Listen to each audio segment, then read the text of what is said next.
This episode of the Mike on Much podcast is in partnership with Jameson. Good things come in threes.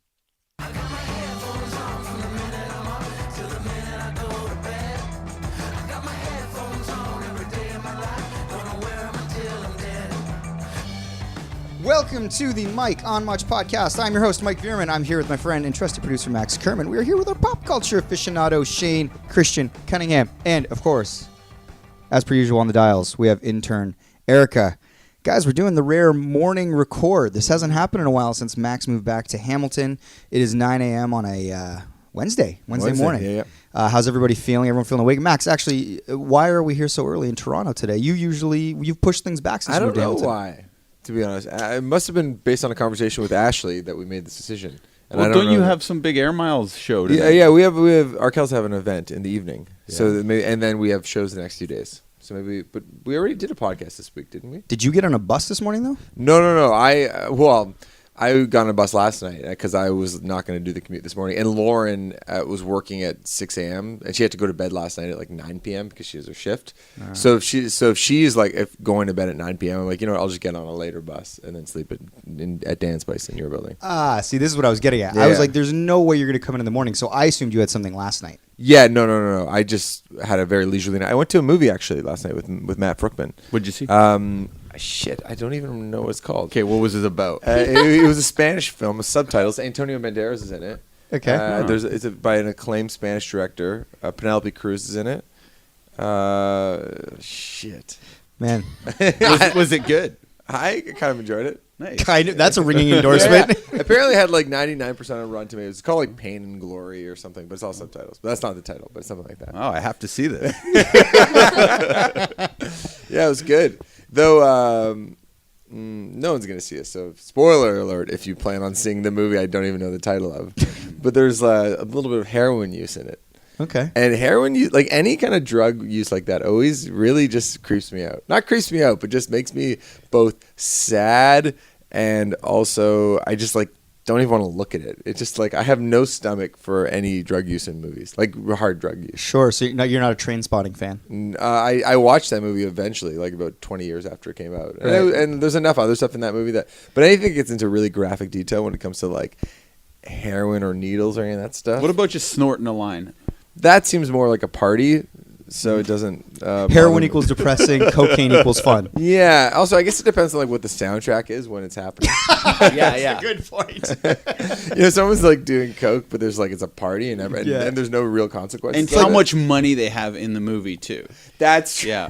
If they're rich and they're playing Sympathy for the Devil by the Rolling Stones, Yeah. it looks really fun. Pleased to meet you. Yeah! It's like, this looks awesome. But then an hour later, it's always outside and it's cold out. Yeah, then they're playing like garbage Dust in the can Wind on by fire. Kansas, and it's very sad, and they've lost everything. Basically, the plot of Flight with Denzel Washington. Oh, yeah, that's sad. Yeah, but yeah, any of the heroin stuff always makes me really sad. Well, speaking of subtitles, how are you with subtitles? I don't mind subtitles, actually. So I think people assume that, like, Max can never get through a subtitle movie, but I can get through a subtitle movie. I can Did read. anyone assume that in this room? Well, I feel like some people did. Okay. I feel like I have a misconception about me that like my attention span is about the size of a little mouse or something like that. Like it's I can't keep track of Is that a anything. misconception?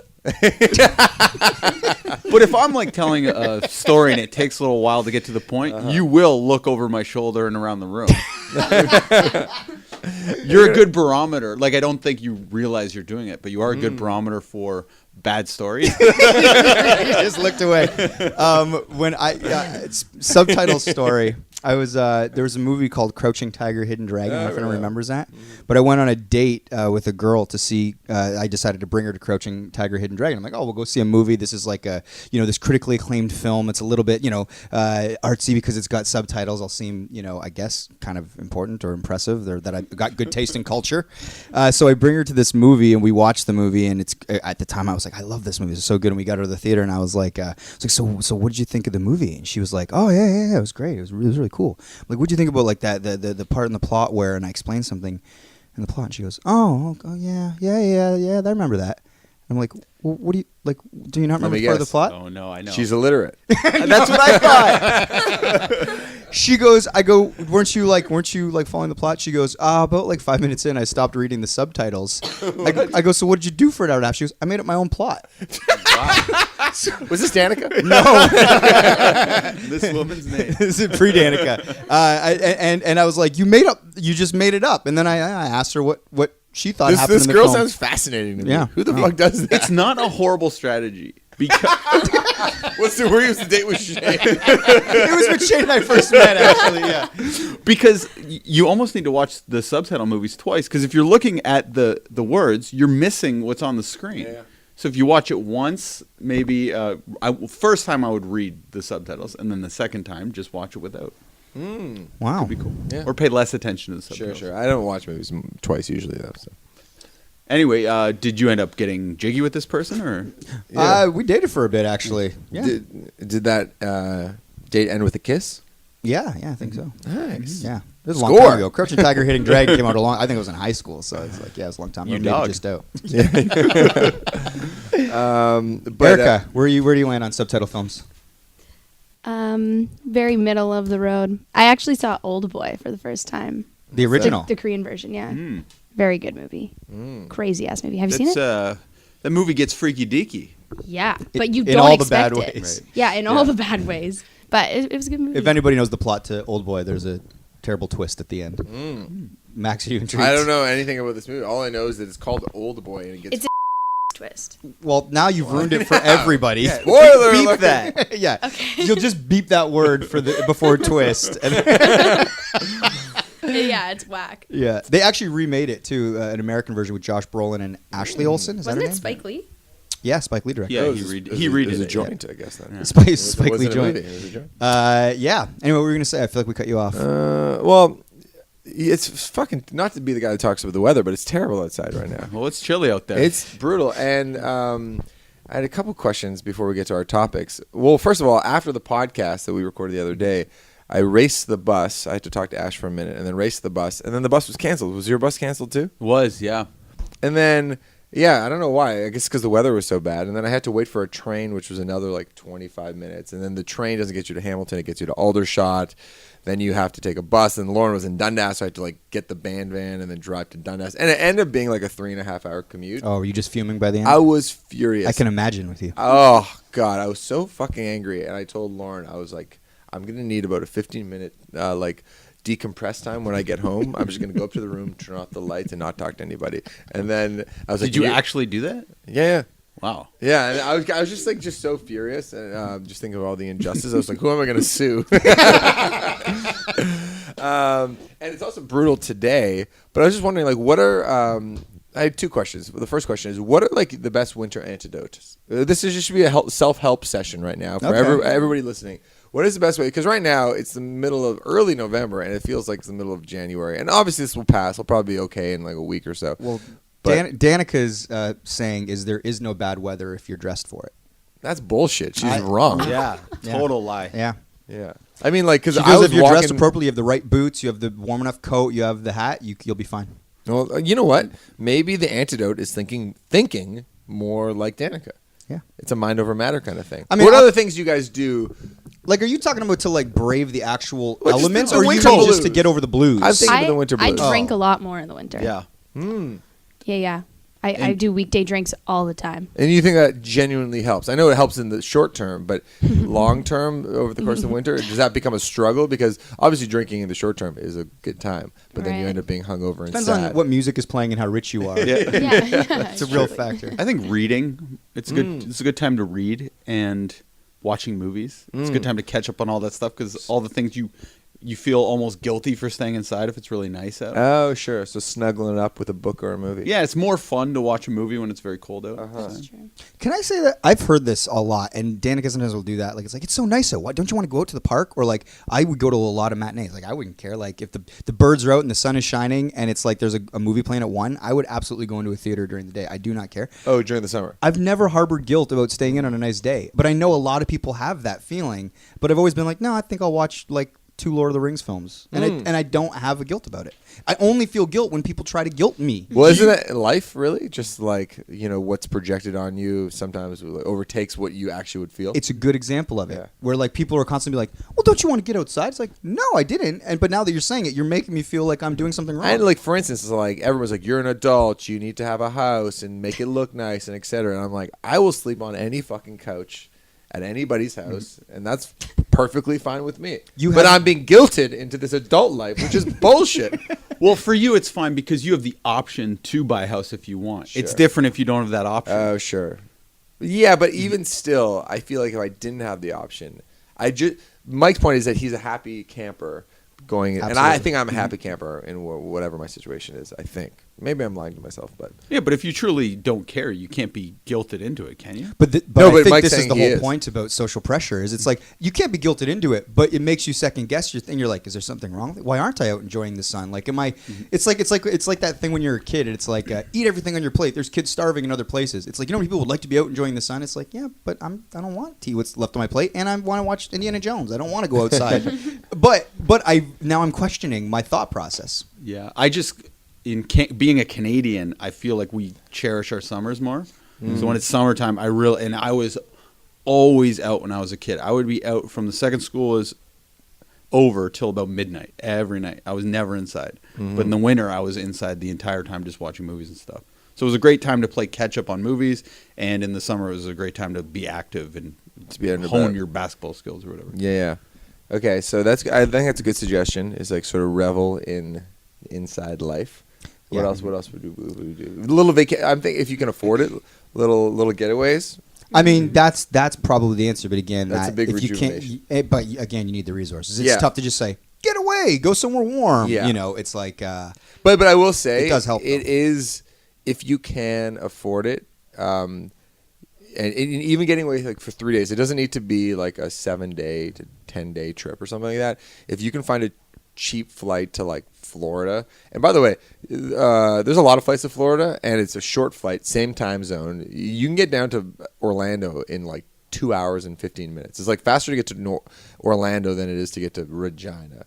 And if you're down there for a weekend, it's really, really good, I think. can you see an alternate path where you became a travel agent as a career? Was that convincing? I was ready to buy a ticket to Orlando. I've never wanted to go to Orlando. What would be my alternate career? I don't know. Have you ever thought about it? You've talked about this before. Like, would you think you'd do something in like civic service or try to become a politician? Oh, yeah. I mean, I love politics, but I just couldn't do it. It's just like people are just too mean, and there's too much bureaucracy too. Things move really slowly. There's too much process you have to. Unless you're Donald Trump, you kind of have to like. There's a lot of rules you kind of have to play by, and I like to make my rules. Mid-debate, candidate Max Kerman decides he has to go lay in a dark room for 15 minutes to decompress. Yeah. He needed a nap. Yeah. What's that teacher that tells you what to do with your life? What's that one Guidance called? counselor. You could be a good guidance counselor. Oh, that's actually. not bad. Well, Erica, why are you laughing so hard over there? That was funny. Why? I think Who's you're that right. teacher that tells you what to do with your life? Well, I knew How it. did you know that right away? Well, because I thought it was social worker, but I knew that wasn't right. Oh, I knew it was something in that world. So we were talking about that kind of stuff. I think Well, you're I knew right. it right away because I actually had a antagonistic relationship with one of my guidance counselors from grade 11, grade 12. But it's because she was my family studies teacher in grade 9 and 10, and I think I was like a class clown. I was a little bit of a disruptor. So I think she'd made up her mind about me and my prospects for the future. So she did not like me. I'm not going to say her name. She's probably still kicking around Hamilton doing something. But You sure showed her. well, I had teachers that really believed in me. I had an English teacher. I had a social studies, teachers that took me under their Like wing. the one you saw on James Street the other day. Yes, I was telling you Or that, that story. The drama teacher who, Yeah. teachers that really sort of Mike, you could do something special. Just stop. See, Shane, that's an Being a example goofball. of a story that's short enough for me to remember. and Right. call back. Yeah. And then this guidance counselor, she was like, so all these teachers that believe in me are like, once you get out of this high school, you're going to do something good and, just believe in yourself, blah, blah, blah. All those good things you want to hear from teachers. I had a few teachers that really sort of took me under the wing. Her, the guidance counselor, the one that's actually her job to tell me what to do with my life. When I was explaining what I wanted to do, I was like, I think I might want to do something in TV. We had a station in Hamilton called Cable 14, and I was like, maybe I'll try and start there, and then maybe I'll apply to some schools for radio broadcasting. She's like, yeah, I don't really see that working out for you. She's like maybe you just need to think about like oh, and I said I wanted to go to school for television. She's like she like honestly was like basically everything I said. She acted like I was too pie in the sky and I need to be more realistic. That makes me so mad. And I hearing couldn't that quite teachers focus. do that Oh yeah, to kids. yeah. Anyway, I didn't like it. If anything, it just made me want to like do more because I was like, I'll show Maybe you. that was her plan, reverse psychology. She's the greatest guidance counselor ever. She's listening to this pod right now, and she's like, "You're welcome." Well, I think I'd actually be a good guidance counselor because I actually have a lot of hope and optimism in people, and I usually think a lot of people are much smarter than me or more capable. Who's that? I don't know. I'm getting a lot of guys Shane's selling me phone trips and stuff. Shane's phone just started ringing, and it distracted Max. What's that? But we rarely have that happen. Like a call during a like it our doesn't- phones are out, but we don't. People usually don't call. The problem is I've been taking a lot of telemarketer calls lately. Oh, you've been and doing that thing? I think it breeds more. So what's been happening? I don't know if anyone listening to this pod has had this happening, but like there's this fake like robocall IRS scam, or not IRS, it's the Canadian Revenue Service, CRA, whatever it's called, and they're like, you have a problem with your social insurance number. This is a litigation will start soon if you don't answer. So it's like they've been calling nonstop, like sometimes 5 times a day, and it's the recording at first, but then you're supposed to like go to a real person. So Shane's like, oh yeah, I got them. They don't call me anymore. And I was like, why would you do? And I love this story. Well, I thought I do so many things with them, but I have 2 bits. I have one where they're like, how many people live in your household? I go, no one. And they go, what do you mean, no one? It says here, because before I've told them that I have a kid, and like I actually told them the truth once just to see what would happen. But I'm like, I live with my mom now. So I do that bit. And then there's another one where they give you money. They're like, oh, we're a computer company and we're shutting down, but we realize we owe you money. I'm like, I need it now. You don't understand. And then now they people must fuck with them a lot now because they used to have me on the line way longer. Yeah. But now they just hang up on me instantly. Yeah. So you cranked them. Yeah, I like and this that. J.R. Diggs was the guy who kind of invented this in my eyes, and he always would stay on with the telemarketers for hours and hours. Yeah. But I just love that it's like you get the robocall and then you have to press the button to get to the real person. And Shane is like, yeah, I got the time today. And you fucking go for it. Well, if you're on the bus especially, it's like, why not? Oh, that's funny. You were in the middle of saying something when the phone rang. I just think I'd be a good guidance counselor because I think that everybody has a purpose, and I'd Yeah, really you would. encourage them. And You're a drama good teacher. listener. Drama teacher? Drama teachers are always the nicest teachers. Interesting. Erica Our just said, teachers are you're a good. good listener as you ignored her. Well, Shane was talking to me, to be fair. Yeah. Thank you, though. That's a nice compliment. You know what? I think you actually would be a good guidance counselor because I think even without the title or doing the job, you have been very sort of, I'm not going to use the word meddling, I'm going to say helpful in trying to place your friends in positions to succeed. Like you'll be like, oh, you've got like this kind of skill set and you try to make it happen. Yeah, I think I do. And yeah.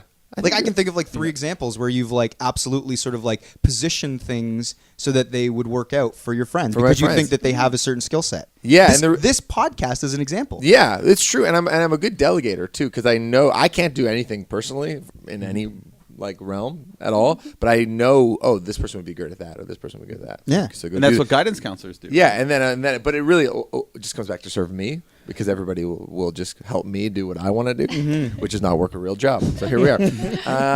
Okay, but back to the weather thing for a second. Didn't we actually have a big discussion about If we like talking about taste the weather? buds? Yeah. About talking about the weather? Yeah. Yeah. Well, and did you notice Webby D was calling me out on Twitter?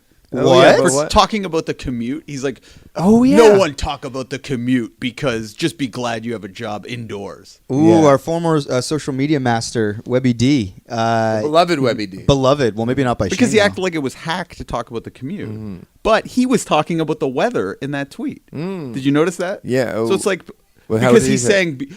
It's a clever way of talking about the weather, but he's saying it's because it was so cold out that day. He was saying don't talk about your commute because you're lucky to You have a job indoors. inside. Oh, Yeah. he was referencing I the felt weather. targeted. On that. Yeah. We'll let him come on and speak for himself if he would like to. But I think talking about the commute is a great way to bond with fellow coworkers because otherwise I would have nothing to say to them. Weather and commute are my go-tos, and I love talking about those two things. Yeah, just to pass the time. I'm into it too. But also because I feel like it leads to. I think we've talked about this. Leads to other conversations. So it's like I talked about how shitty the commute was home the other day, and how I needed time to decompress, and that led to a bunch of other things. Yeah, you're like, I don't like it when it's cold out, and heroin movies make me feel uncomfortable. It's like, wow, that was a weird turn, man. Well, too, it's like you were saying, Mike, about finishing all the food on your plate, and then your parents are like, well, there's kids in Africa who would love that food. It's like, yes, there are more important issues, but that doesn't mean I can't have this other issue to talk about. Yeah, it's an addition to Yeah. the point. It's not like a contradiction of it. Like my pizza came an hour late the other day, and the pizza guy was like, "You're lucky you have any food." Right now. I'm like, no, I can still complain about this too. You're lucky I even came. I'm like, no, I'm getting this for free because I'm calling Domino's. Did you tip? I tipped. I give him 20%, and then I called Domino's and got it for free. Nice. Or credited for my next one for free. They're so very good about that. My other question is, what is your favorite part of the day? like what is the part of the day? It doesn't have to be like a big moment or anything that you just like. Oh, I just love this part. It's like, what's the equivalent of your heroin hit? I guess. It's heavily themed. No, okay, fuck the heroin part. But like, what is your? Because I have a. What's your cocaine rush of the day? No, it doesn't have to be like that kind of thing. But just like, what's the part of the day where you just feel like most sort of like at ease and warm inside? What's ecstasy for me is the 2 seconds when I walk in the house and I know like the workday's done. I've made it through the commute and I've gotten through the door and I'm just home. You're just so happy. Well, it always feels like something really good is going to happen at home. And then often you're just disappointed 2 minutes later. It's like, oh, I'm home.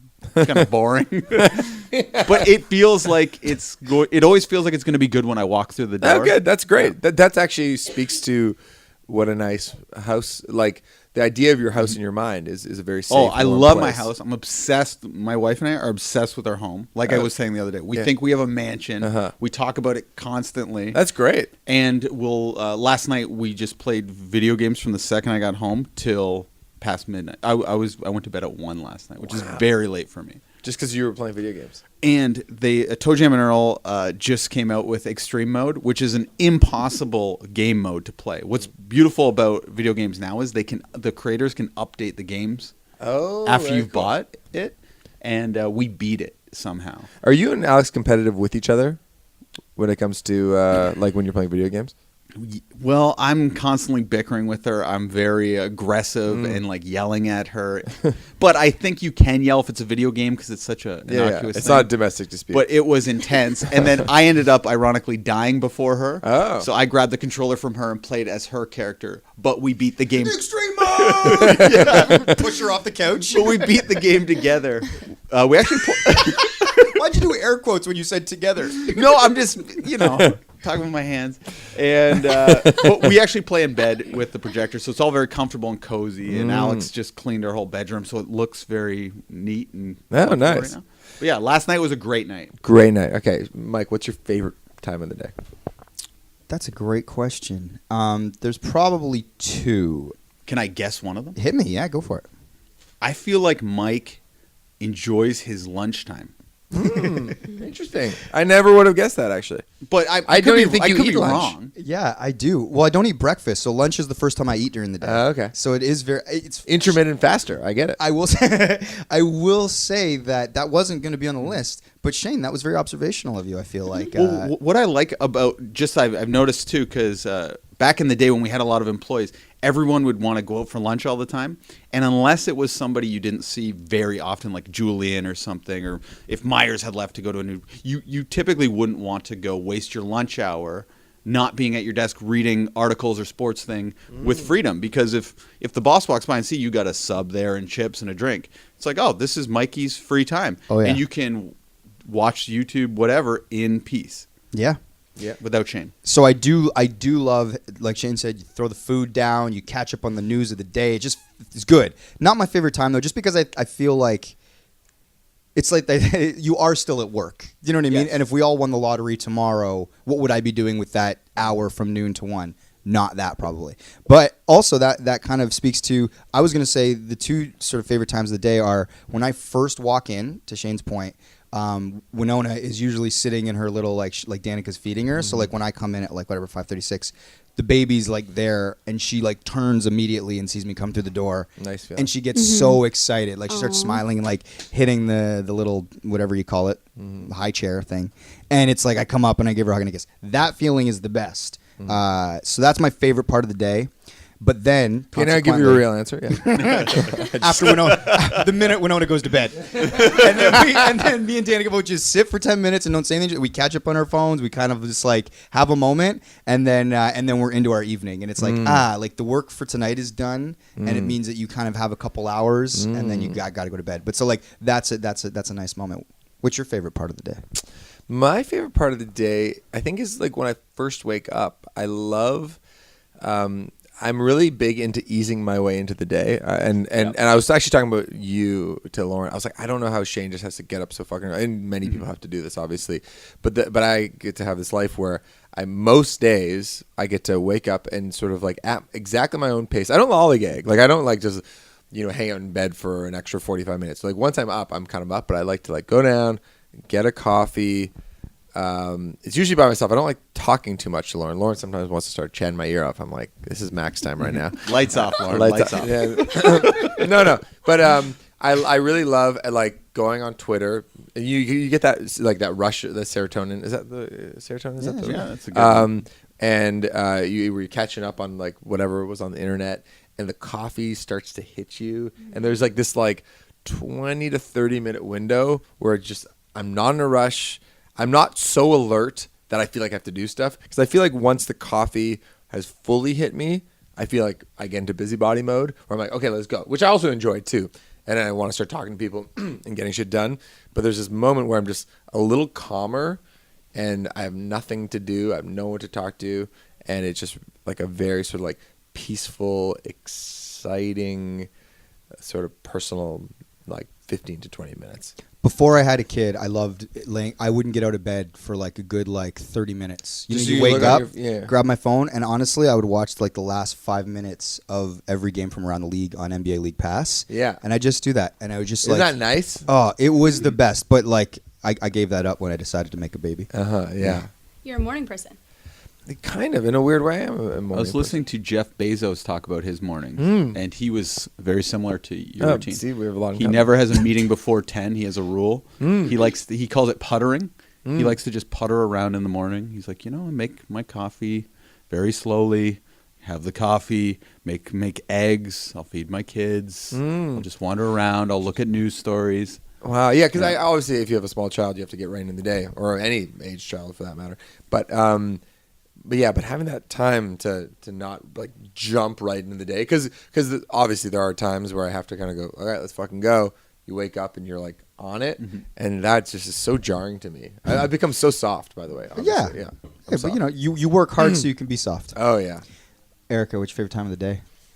I like any part of the day that revolves around coffee. Wow. Yeah, I just love the act of getting a coffee, drinking a coffee. 2 p.m. if I'm at work, if I'm at the office. Greg and I often go for a coffee. Yeah, that is around good. 2, Do you get 2:30. Tim Hortons with Greg? No, Starbucks. Okay. Yeah, I thought Greg was a cheapo and got Tim Hortons. Like, we don't discriminate, really. Greg goes we to drink all save the over. money at Tim Hortons, and then you go next door to the Starbucks. No, there's No? also there's lots of bougie coffee places around. You can spend a SBA. lot of money on coffee in Toronto. Oh, I yeah. do. And Is there I find that I become more and more aware of my coffee habits, where I know which coffee will stop working for me, because like the first like 2 definitely work, 3 mostly Yeah. does, but anything beyond 2.5, usually it's just like It fucks with your adrenaline and makes you cranky after that. Yeah. yeah. Yeah. So then I go, okay, do I really need this last coffee? Is there something else I can do? yeah, definitely. I'm like, I should probably have some water. Do you know what the best thing to do is if you love coffee? What? Abstain for 2 days. And then go back. And now I used to get a grande every day, Yeah. but now I started with a short because I went 2 days without. Then once you have that short, it works like quadruple. Wow. Really? Well, Yeah. speaking of like heroin addicts, this is what we're beginning to sound like. Oh, caffeine is undeniably a drug. Yeah. And a- I try to also Very like good mix in, if I'm doing like more than 2, I try to do a decaf, like in the afternoon Oh, sometimes. decaf. I've never really done Do you- that. Because I just like Yeah. the act of it. Like Yeah. I just like drinking coffee and like tasting it. My brain's too smart though. It knows it's just bullshit if it's not that. Yeah, I'm kind What would be good is if it was placebo and just they gave me a decaf accidentally, or somehow they could And you work it didn't out, know. and I didn't know, because then I would get tricked into that. That'd be funny if, or interesting if Starbucks opened up a placebo store where people didn't know if they're getting caffeine or not caffeine. In Yeah, like Yeah. every third cup is not caffeine. Yeah, Yeah. and people could sign up for the study knowing that they're like, I don't know exactly what I'm getting, and see That's very cool. I would do that. and see if people actually, if it's more of the act. Because I get stoked just thinking about coffee, and then I get more energized, and even before the caffeine hits me. Especially that first one, that first sip Mm-hmm. in the morning. It's like, I'm not a great. I'm not a coffee man. Do not drink coffee. yeah. But I did have a coffee this weekend. You did? I did. Oh, you were on a coffee tour. I was on a coffee crawl. So as part of Danica's family did this thing where for like their Christmas gift or whatever last year, you had to set up a unique experience. Instead of giving someone like a book or a present, they were like, let's do something like unique for the That's family good. that we can all do. So all the sisters had to come up with something that was experiential. So like over the course of the last year, we've done something experiential. So Danica's was, I want to do a coffee crawl through Hamilton. We'll go up James Street North. What a wholesome idea. Yeah, so Yeah, smart. it was a good So many idea. coffee shops. So it was really fun. So, but I was in charge of. She's like, we need to do something entertaining. So we were going to do 3 coffee shops. The rules were you have to try something that you've never tried before. You can't do the same thing twice, and one of them has to be not caffeinated, so that you're not loading up on 3 drinks. And so we went to 3 different places in Hamilton. But she was like, we need some entertainment for like the walk. She's like, I want to do some sort of trivia. So my job was to literally like find good coffee trivia. So I found like. That's fun. I found 9 coffee, like multiple choice, like trivia facts sort of deal. And so at each spot, you asked 3 questions, and then we tallied the scores for whoever got them. And at the end, there was 2 prizes for the top 2 things. Then we had the tiebreaker at the end, and the tiebreaker question was how many, as of a 2018 survey, how many Tim Hortons are there in Canada? Tim Hortons stores. This was the tiebreaker. So you just have to get closest? It was a 3-way tie at the end, and so we were like, I didn't give a multiple choice. I was just like, whoever gets the closest, Okay. like blind stab in the dark, won the That's top a 2 prizes. Great question. 5,000. 7,000. Oh God. This is one of these kind of questions where if you're like an MBA student, you might get asked this at an interview where they're like, how many traffic lights are there in the city of Toronto? And then you basically have to kind of walk through your logic as to how you find the answer. Yeah. So it's not necessarily about finding the right answer, but you go, okay, I can guess there's, 400 major streets and then blah, blah, blah. And then so they want to evaluate your decision making skills or how you come to certain answers. No, mine was shot in the dark. Yeah, I have fucking no clue. 2,500. What did you say, Erica? 7,000. Shane, you said 5,000. 2,500. Shane was the closest. It is around 4,300 Tim Hortons stores in all of Canada. Wow. Yeah, man. Pretty cool. But anyway, fun trip. Fun game. But as part of this crawl, I drank a mocha latte. Is that what they're Oh, called? Yeah. I was like, you know what? When in Rome. That's what newbies do when they don't drink coffee. They just drink something that kind of tastes like hot It's like a hot chocolate, Yeah, but with it's like a hot shitty chocolate. taint. Yeah. Yeah. Yeah. See, I worked at a coffee shop in Westdale in Hamilton, and I didn't drink coffee at the time, even though it was just kind of crazy because I love coffee now. And I had to be there at like 6 a.m. And the drink that got me on board with coffee was like a mocha latte because it's mostly sugar. It's good. But I was jacked. I felt it. It's real. Like when people talk about like the coffee kick, which I haven't drank coffee in 20 years. I was like, it hit me, man. I know a good coffee trivia, or it's kind of a factoid. Okay. Hit me. Don't just tell us, let us guess. Okay, well, you're not going to know the answer, Then probably. just but- tell us. Why do they call it Cup of Joe? Cup of Joe. Why do I'm getting a Cup of Joe. Why do they call it Cup of Joe? I feel like I've heard this before. I might have told it to you at a party. It's one of my favorite party tricks. I'm going to It's pass. not a trick. I don't It's know. not a We trick could at be all. here forever trying to figure this out. It's a tough one, but when I tell it to you, you go, oh, that's so Give me a interesting. hint. It has to do with wartime. Okay, tell me. I'm not good with that. So basically, the Allies in World War II were all hanging out, and they all had their rations, and the Brits would drink a cup of tea, because that was in their ration pack. The GI Joes, Americans, would have coffee in their ration pack. The Brits were having a cuppa. The GI Joes having a cup of Joe. Because they're G.I. Joes. Yeah, because they're Very drinking cool. because they're drinking coffee. I love that. I love that fact. This has been very educational. One more question I had. Max, you mentioned waking up in the morning and being in bed and how much you love it. Are you Not even being in bed, just going down, making the coffee. puttering, as Puttering, yeah. Jeff Bezos yeah. likes to do? My question for you guys is: are you guys the sort of people that make your bed after you get out of it in the morning? Oh, this is a good one. No. So Erica, you get out of bed in the morning and then it's just you leave it the way it is. Yeah, unless I have the time. But like on an average weekday, no, I don't make my bed. Shaney? I love a messy bed. A messy bed. I'm obsessed with it. I feel so I love when there's just like a bunch of like even like like stuffed animals. When I was a kid, I was obsessed with stuffed animals, and I had them way too late till I was like 14. And I remember once I had a friend over at my house. He'd never been there before, and he went in my room and there was stuffed animals all in the bed, and he just started pissing his pants laughing. He couldn't believe it. And that day, I put them all in garbage bags. I'm like, yeah, I'm way too old. Like he's right. Like I shouldn't have these. But I love a messy bed. Makes me feel so comfortable and cozy. And I hate bed Nazis. Like I had a girlfriend who was very like the bed had to be like perfectly tight, and I just hated it. And there'd be like arguments about it. And Alex is now. I told Alex this when we first started dating. And she was like, "Oh, I am not a bed Nazi at all." And she turns out she kind of is, but she just took the One of time. those first date Yeah, lies. she's revealing herself now to be particular about how everything is on the bed, and I hate it. And I've told her I will not touch those sheets. You have to do it all. I hate it. Fair enough. Are you, Mike? I am. I'm a bed maker. Oh, I'm you not, are? Oh my god, 100%. I'm not a bed Nazi. Like I've never once asked Danica to make the bed. I don't like. It's a responsibility. Okay, so I've tried to figure out why I make my bed, and on it, like the thing I can think of, the psychology behind it is when I was in like middle school, high school, I felt like I just didn't have a lot of control over things. Yes, it's a thing. Yeah, so I was like, some of the elements of my family life are a little tumultuous. I'm like, my room is my one place that I can control. And the thing about making my bed in the morning, so I would wake up and I would make my bed. When I would get home from school, coming home and seeing a made bed just represented order to me, or at least just And, like, made a me clean feel room. calm. Yeah. Very calm. I just needed to be tidy. So when I came home from school, I was like, this is the one thing I can affect.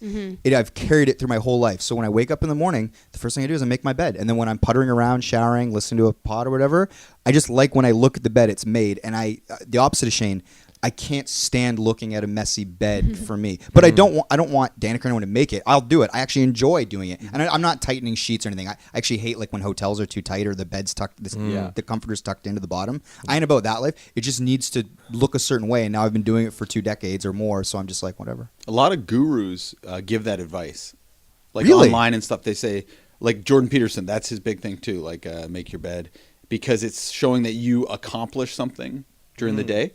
So it's like you've already accomplished something before the day's even really begun, and it just gets your head in that good, prideful way. Yeah. Do you, Max? It doesn't come naturally to me, but I've started to see the light. I think Lauren likes. She's not a bed Nazi, but sometimes I'll do it just to make her happy because I know she likes kind of an orderly room as well, similar to Mike. And when she comes home, just having like a tidy place is happy and helps her sort of organize her life in a better way. She likes to like have things clean, so when she wakes up, that it's like, oh, everything's ready and presentable. Tidy is amazing. I love tidy. And I'm not. I like, as anybody who follows our friend Dan Hamilton on Instagram will know, that like I go to Dan Hamilton's place and just like throw all my shit everywhere. I'm a bit of a tornado, so it doesn't come naturally to me, but I do appreciate it when it does happen. Yeah. This has been fun. I got to say, we've been doing these shows lately with our Kels, and I love when people go, "Hey, big pod fan, big pod." Even like the other night on stage in St. Catharines, we were like it was at the end of the show, and I was just kind of waving goodbye to people, and some guy in the front row was like, "Love the pod!" and I really, really love it. And I was thinking, it was funny yesterday. I was just thinking about this kind of conversation. I texted you guys. I was like, "Guys, I love the pod," and then you said, "I love day drinking Max." I was not drunk. I truly love it. Yeah, Max out of nowhere just goes, I just love doing the pod, guys, to our pod group. And I was like, what prompted this? And he's like, nothing. I was thinking about it. Then you went, I just love it and I want to do it forever. Yeah, it's true. And then she goes, I also love the pod, and I love day drinking Max. Yeah, He it was like- assumed you were hammered. Yeah, it was like 3 PM. I was not drunk at all. But these kind of conversations, I think, are as good as any sort of topic, in my opinion. Just where we just get Better. drunk. Yeah, maybe even better. Because it's so organic. We should do an episode coming up with no topics. With Whoa. See where it goes. Well, I didn't prep you guys about what's your favorite time of the day, or what's how should you defeat the winter blues, but we fucking nailed it. Yeah. Yeah. How long have we been going for? Oh, 40 minutes. Okay, maybe we Dang do it. one topic and then taste buds and then get the fuck out. You guys go to Let's work. do it. Yeah. Yeah. Cool. All right. So, guys, you get to choose between the topics. Actually, Max, you're the producer. You choose between the two. Well, there's two topics. Yeah, we got the the New York Times story about these people on Instagram busting fake rich people. Yeah. And then we also have the new Sonic trailer, and we talked about Sonic in the past because it was a bit of a Shane, disaster. what do you want to do? What's more? I think these are both up your alley. So you tell me. Well, we what can you just quickly. Sonic's such an easy one. Just do we like the new trailer or the look of Sonic, and then we can just move on. Sure. Okay. So for our listeners, Sonic came out with the trailer. It was supposed to come out, I believe, in 2019. But Sonic fans, gamers, they thought the look was so bad that the CGI people had messed it up so badly that the backlash was immense and quick. And the studio was like, fuck it, pull it. Let's redo all of the animation. Let's redesign Sonic. Took them a while. That was probably, like 6 months ago? I can't remember. We talked about it on this podcast. The new trailer dropped yesterday. And it would seem that fans love the new look. They're like, apology accepted. Can't wait for this movie to come out in February or whatever it is. Shane, what are your Yeah, thoughts? the new trailer looks good. Looks And like Sonic. It looks like Sonic, and the trailer seems much, much better now. And I kind of think of the old Simpsons. When Simpsons first came out, the first season looked a little different.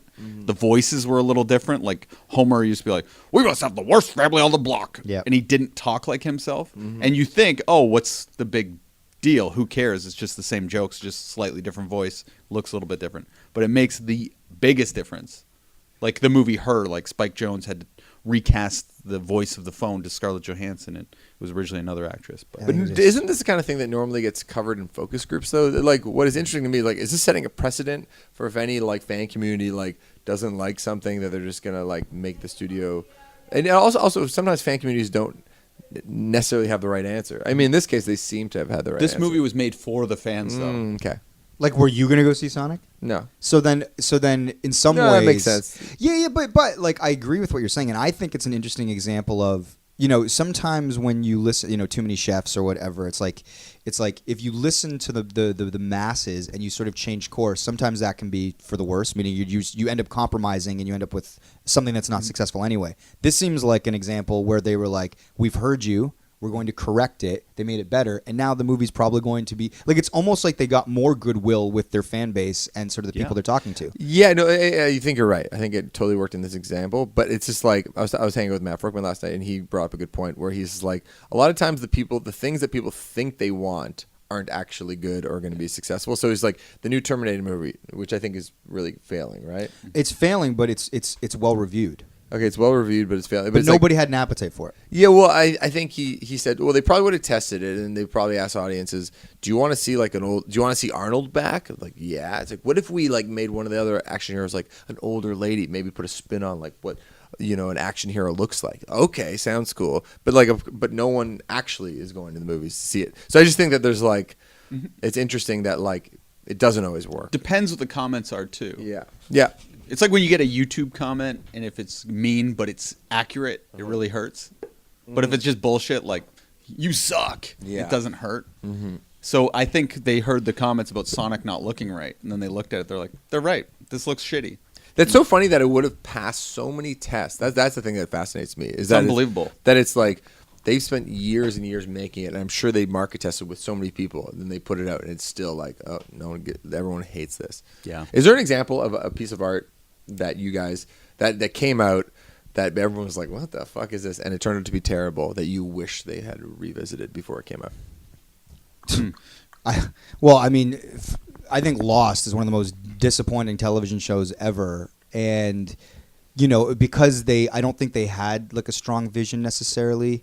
But I don't know how you Disappointing affect ending, that. right? Yeah, but even like it lost the thread in the last couple seasons. That being said, like, are you talking specifically about seeing like a trailer and Yeah, then like a like how it's tra- hard to affect something after it's made though? Yeah, This but- isn't. This only exists because it's CGI. You actually can get a whole team of people to redo it.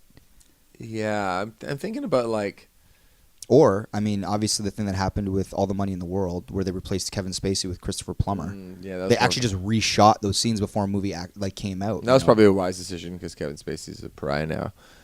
Well, the movie can continue living without having like The taint of Kevin Spacey. exactly. Yeah.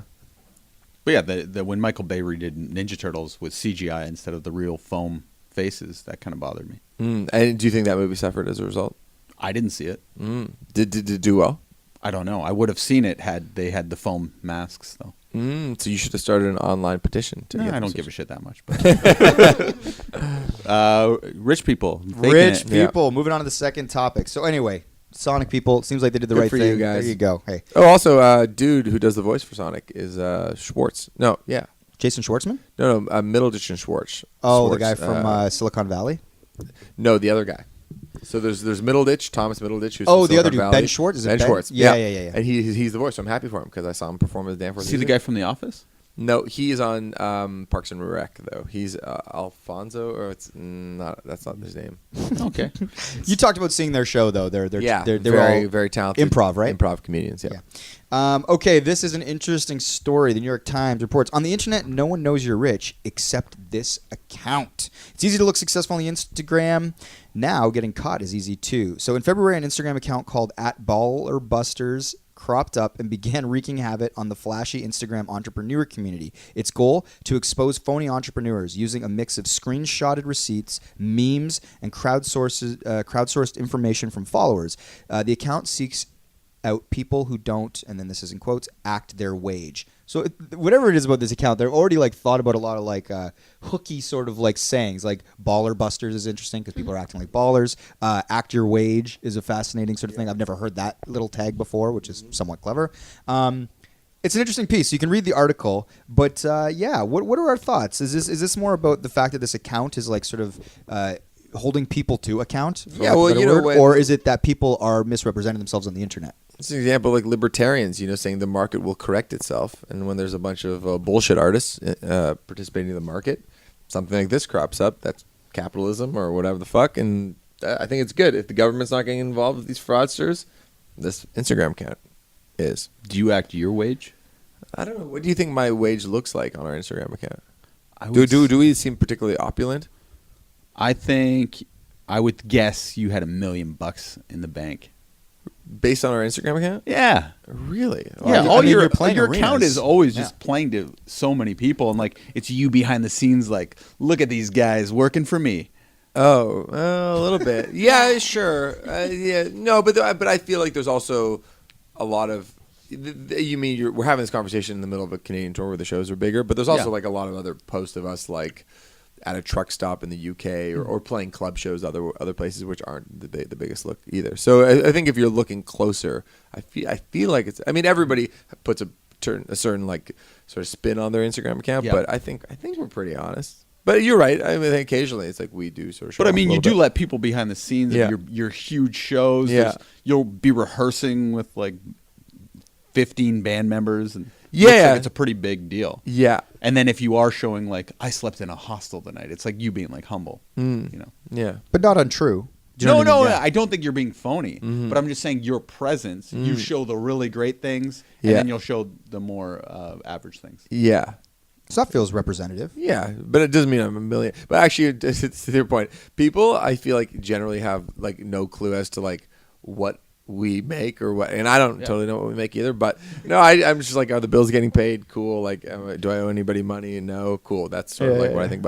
But people come up to us and either go one of two things. They'll go, you must be like a millionaire, like a multi-millionaire, which is not true, or they'll go, so do you guys have part-time jobs? Like, do you guys have like other jobs to sort of like pay the bills and stuff like that? But there's like no middle ground when people. What do you prefer? I don't know what I prefer. Both are kind of make me go, huh?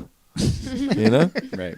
But anyway, back to the. Sure. Let's not make this about me. What else do you think about this? Well, I guess to Shane's point, I guess the question is for the four of us on our social media presence, does it seem that like we're misrepresenting, I guess, our whatever our level of life is? The way that, I mean, now this account that is calling people out, they're specifically targeting accounts that are trying to be like self-help or Yeah. like they're trying to sell Self-help, services to other, like it's like I'm 22 and I have a Ferrari and I own this mansion, so if you want to know how to do it, get in contact with me and you can take courses. They're saying actually that's an Airbnb, the mansion that he rented out. The Ferrari's not his. Yeah. And they're exposing them for sort of misrepresenting their situation. Yeah. So we're saying, do we like that? Yeah. Do we like the fact that there's a watchdog that does this for the rest of us? I do. Yes. Yeah. It's very enjoyable.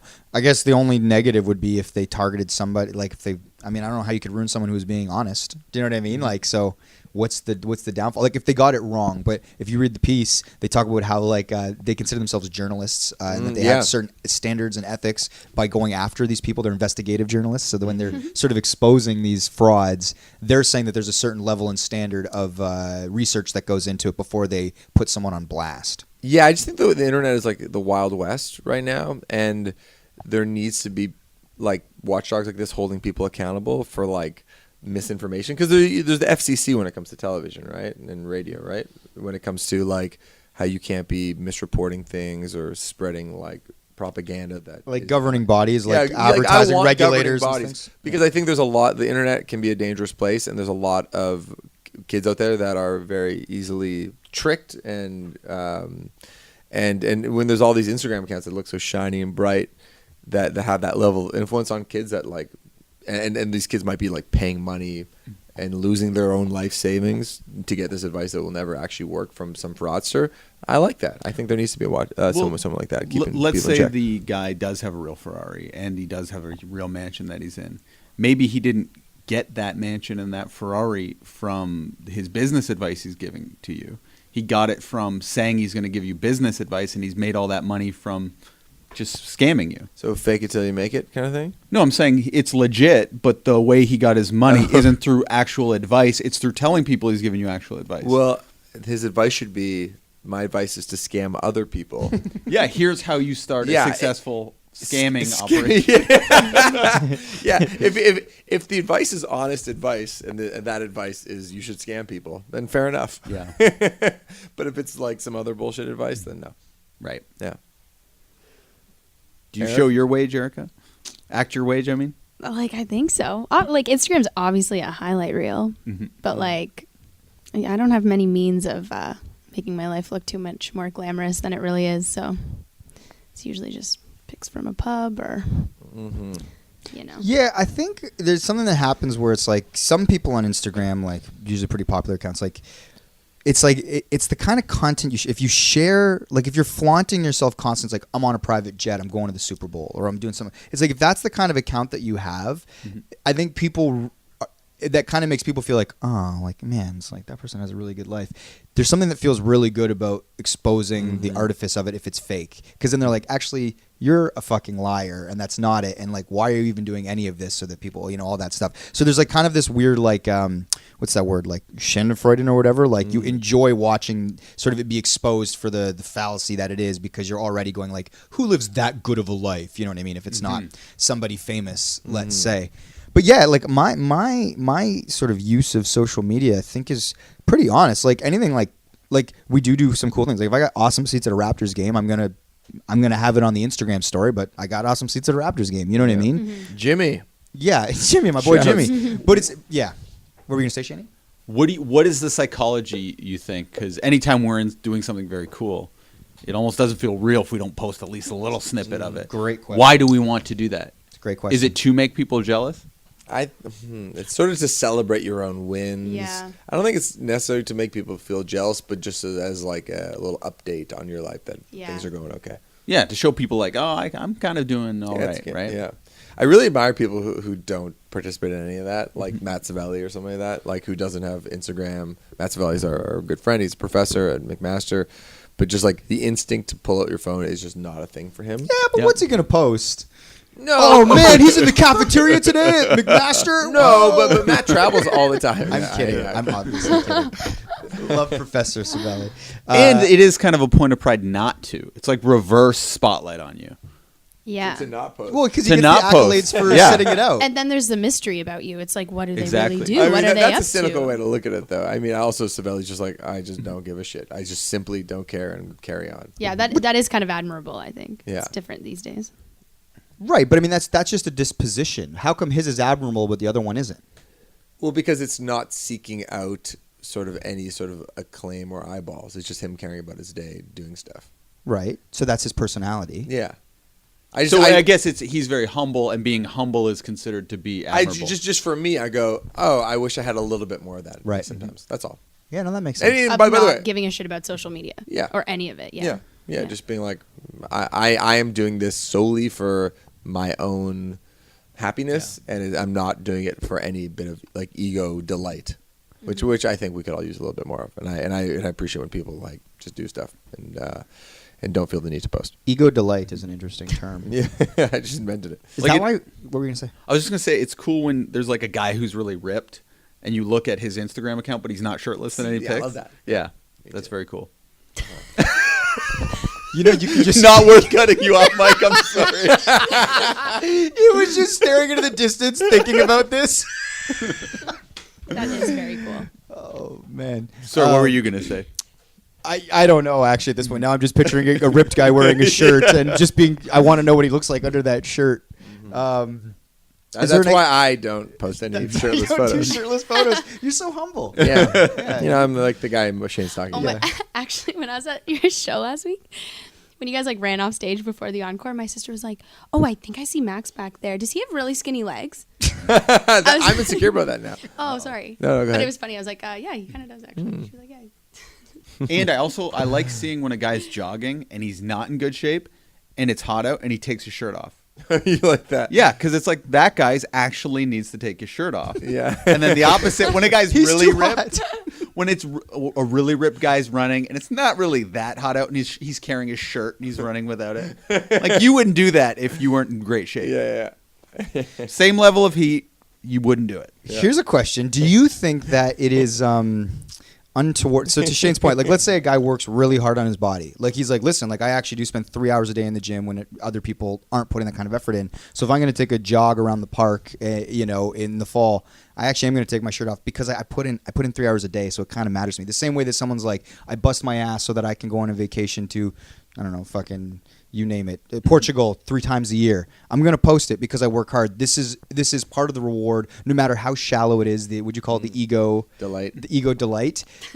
Is there something to be said for? So that's the name of this episode, by the way. Yeah, ego delight. You put in the work, so it's like, well, what am I doing it for? If I can't, I guess, share it in a weird way. Yeah, you're right. And also, I have some sympathy for that argument too, because you're like, oh, you know what? Someone like really truly loves going to the gym. It's like a part of their psychology where it's like maybe they used to be bigger and they want to get really in shape, or it's like, and then you're like, but then it's like, what is the line that gets crossed? I feel like with all these topics that we always talk about, it's like, what's the line that gets crossed where it goes from good taste to bad taste, which is a good segue for our next segment.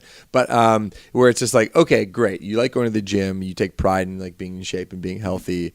Okay, now you're just kind of bragging, Right. It's like people who like, I'm not gonna say it, but Now I'm curious. Yeah. But like when I see a dude running and he's got like ripped, right? I'm like, it'd be awesome to have that body. But I also know I'm not going to change my eating habits or spend 3 hours a day in the gym. Yeah. I'm not going to do it. So I'm like, you know what?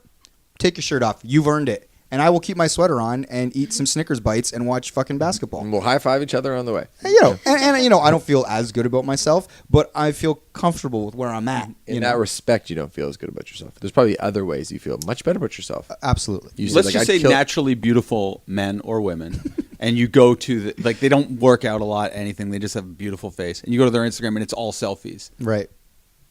Can we not like that? I'm See- less see- inclined to like that because much like anything, it's like, well, what did you really Well, do? this is the thing. It's like to you can earn just that. tell when someone is so pleased with their face. It's like when someone's like just posting selfies. It's like I can just tell you love your Yeah. face so fucking much that you cannot help yourself but post a selfie every fucking Yep. day. And the thing is, it's like everybody has the feeling when they look at themselves. Like, and so I think most people do. We go, "Oh, my face is actually okay." You know what I mean? Like everybody, I think, gets to have that feeling. But when it crosses the line, where it's just like you're too happy with yourself, Yeah. bring it back a little bit. Just pull it back a little Yeah. bit. You gotta get the ego delight down to like a 6. Yeah, You're yeah. rocking a 10. So, but a guy like Myers, right? We talk about Mark Myers a lot. Co-director of Knocking at the Door video. Yeah, he's a very handsome guy. Do you think he gets bonus points for not posting a shit ton of selfies of himself all the time? See, I know your psychology with Myers, where he knows he's hot, and so he thinks by not posting, it's like him going, "I'm just modest, Mark." But he does have a little bit of modesty. I do think everyone's fake in some extent. Yeah. Everyone's a hypocrite. Everyone's everything. But one day a year, Mark will let his guard down, and it's on his birthday, and it's always like this perfect portrait of his face. The eyes are just popping a little more. Do Yeah. you think he touches it up? No, I He doesn't need to. He doesn't touch it up, but he will put. Sometimes it'll be black and white, But he'll be like, "This is 30, 31, 32," and it's just You're like the hottest guy. yeah, it's just like ever. his face, This is 30. Like I would never do that. I would never do that. Yeah. But if I was him, I might. Also, I should note that like I have the privilege of part of my job is, I think, to a degree, trying to like look hot on Instagram.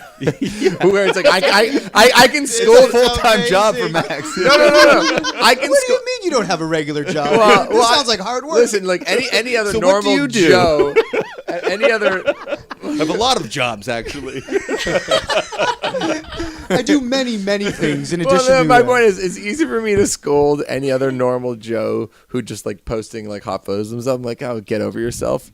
But like if I do it, I'm like, hey, look, it's part of the band's brand. Yeah. I got to look good for the gram. you're literally peacocking with rainbow streamers coming You're a cowboy. in front of thousands of people. It's like I don't get why people have the need to post photos of themselves that are aggrandizing. And then he's like, just another show, classic Tuesday night. Yeah, I really do have my cake and can eat it too. It's good. Yeah, it's a good setup. All right, taste buds.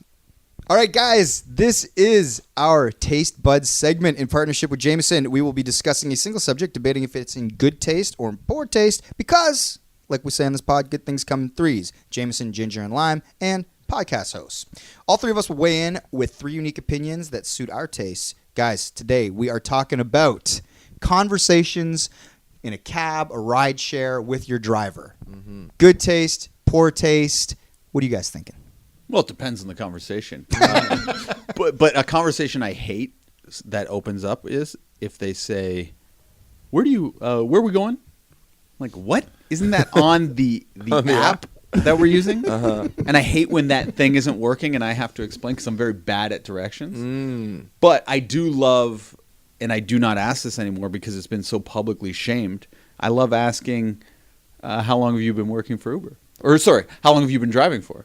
Yeah. Or doing this? I love that question. I love that question too. And also, I think another thing which I feel publicly bad about, but I don't think in real life anybody feels bad about it, when you ask, do you do this full time or do you have another job? Because I Interesting. always love knowing what their other gig is. And you get a whole variety of answers.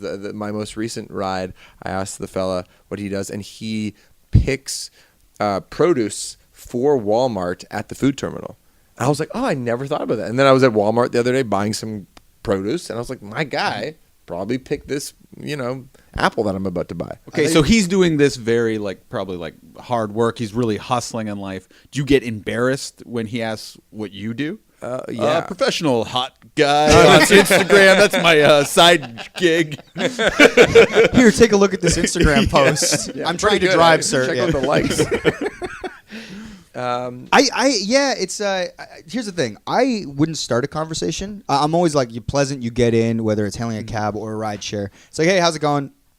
Good. And then I'll probably start looking at my phone. But then if they initiate, I'm totally game to talk. Like, I don't mind. I like the conversation. I like talking to people. I feel like I can learn a little something. Like, some people I know, once the conversation starts, they're like, I think I'm in this, I think the rule to make it good taste is the customer has to initiate the conversation. And then and it doesn't necessarily mean the driver has to reciprocate. The driver can give kind of short answers and kind of put a plug in it. But if the driver starts gabbing your ear off and isn't getting a clue, that's in bad taste. Because sometimes people just want a moment to relax and close their eyes, take a little nap, if you're me sometimes, or look at their phone or have to be on a phone call. And to feel obliged to make conversation, I think, can be burdensome. But I think both parties feeling it out in a socially appropriate way is the move. Is it rude of me sometimes I come into the ride share and I just say hello, but I'm wearing headphones? Is that rude? no, but you're setting a tone. You're setting a Yeah. tone, which You're is fine. pleasant, and then it's like, this is the end of our interaction. And I did somehow. One day it popped up. It was like I could say what I wanted to happen in the ride share, and I said no talking. You did that. Yeah, but I just. I would feel guilty to do that. I wasn't even really thinking. It Yeah. just popped up, and I was trying to exit out, but I hit no talking. I don't know how to change it because I honestly don't mind talking. But then the one day, the guy was talking to me. Even And though I was you like, requested. I was like, that's weird. I didn't really want to request it, but I did, and now you're breaking that rule. So I was like, that's rude. Yeah, I do think the rules. It's weird to hit don't talk, but also I think boundaries are like helpful for everybody. Read the situation. I could never hit the don't talk. I You- couldn't do it because I would just. I don't know if the person can see it. I just don't want to be in a situation where they think I'm the sort of person that was like, I actively making a choice to not talk to you and I'm hitting this button. I couldn't do it. I'd be too disliked. I'd be like, oh, I don't want to get off on the wrong foot. It's funny too that you guys ask either is this your only gig or Shane, how long you been doing this? If it goes there, I'll end up getting in that conversation. My first question always, like if we're in like a pleasant sort of back and forth, feeling each other out, is always busy night. And then mostly I just talk about how the night's been. And they're allowed to be like, oh, just starting the shift or it's early or like, and then if it's like a Saturday, I'm like, when does it get like crazy? When's peak, you know? And then I kind of do that, more process I go for the that job. a lot too. Yeah. The other reason why I love asking if they have another gig is that it's an opportunity to speak to someone and have kind of an intimate moment with someone who you don't typically get to interact with. Because I feel like we're all in our own little bubbles and all in our little sort of communities that we come from. And so I was in a cab, in an Uber in Columbus, Ohio, maybe about a month ago. And the driver had like a thick, I want to say African sounding accent.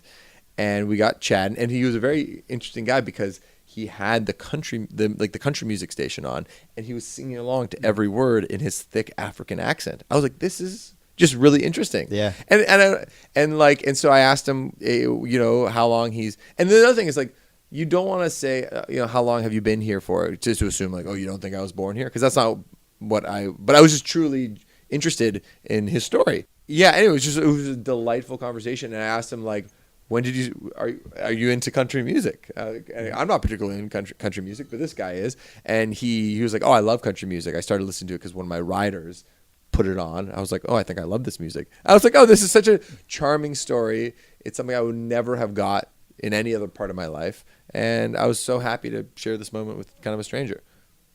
So it can lead to good things. Yeah, so I think it can lead to good things. But if I'm tired, don't fucking talk to me. Do you know your rideshare rating? Oh. Oh, are we all going to compare ratings? right Well, I bring up the topic because I know I have a very good now? He rating. always does this. Yeah. This is his party trick. Let's see. But it did. My rating just went down, and I'm Ooh. very suspicious of what happened. I'll start because I'm probably got the lowest. Mike's rideshare rating is a 4.78. I'm a 4.8. So just a little ahead of you. Only two head. What are you, Erica? Before we get to the big Erica's fish over here. a belligerent drunk. So I will not be surprised if her rating is like 3.7 or some shit. Like I've been in Ubers with Erica where she is just unbearable. Yeah. Yeah, you're not wrong. And you probably take Ubers mostly when you are drinking too. Yeah, that's true. 4.71. Oh, okay, it's not as bad as I thought it'd be, to be honest. So, Mike, why do you think your rating is lower? We'll get to mine, but Sure. I think that because I'll say that like I would say 85% of the time I am chatting, delight, they love me.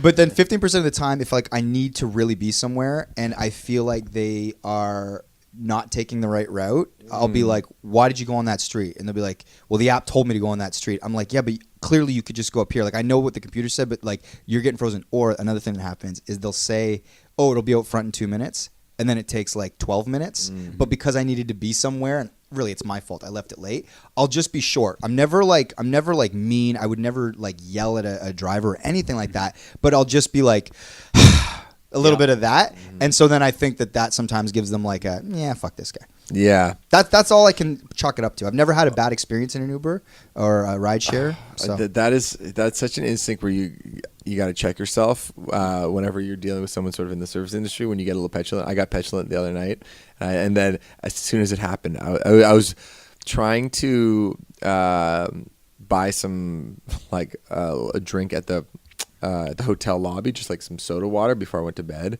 and they wouldn't. It was cash only, and then so I had to go back to my room. I said, just put it on the room, and he said, it can't do it, cash only right now.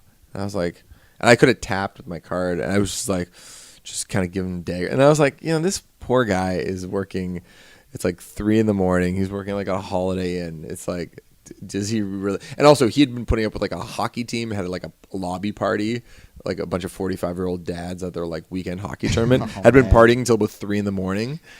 In his lobby, and he was just getting shit from them all night. And then I gave him shit, and I was like, oh, I feel so bad for doing that. So, yeah, you gotta. Did you end up getting the money and coming back? You know, I got the money, and then I tipped him. I got like some chips and a soda water, and it was like $7. And I just gave him the 10. I told him to keep it. Nice. Yeah. Was the water to your satisfaction? It was soda water, so it was good. Yeah, it was- You call these bubbles? Give me my tip back. So my rating. we're dying to know, what is Shane's rating? Anyone want to venture a guess? I'm gonna say 4.9.